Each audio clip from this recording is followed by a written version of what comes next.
Good morning friends. আজকে বৃহস্পতিবার, ছেলেকে স্কুলে দিয়ে চলে এসেছি। এই জায়গাটা দাঁড়িয়ে বেশ পেছনের ভিউটা বেশ ভালোই লাগছে বলো।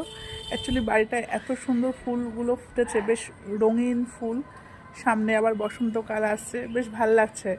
তাই ভাবলাম তোমাদের সঙ্গেও ব্যাকগ্রাউন্ডটা শেয়ার করি।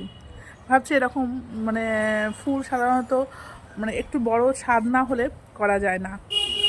তাই ভাবছি এবার বাড়ির ছাদে কিছু ফুল করলে কীরকম হয় একটু জানিও তো কমেন্ট বক্সে।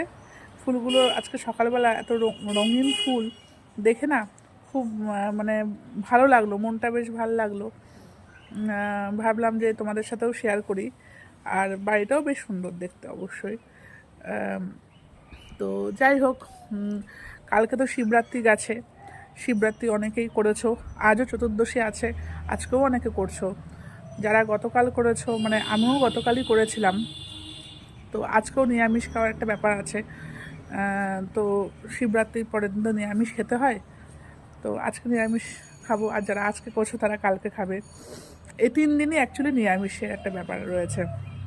যাই হোক, আর তোমাদের শিবরাত্রি কেমন কাটলো হয় সেটাও অবশ্যই কিন্তু কমেন্ট বক্সে জানিও। আর আমার ভিডিওগুলোতে তোমরা যে ভালোবাসা দিচ্ছ সত্যি খুব ভালো লাগছে। তোমরা ভালোবাসা দাও, এটাই বলবো।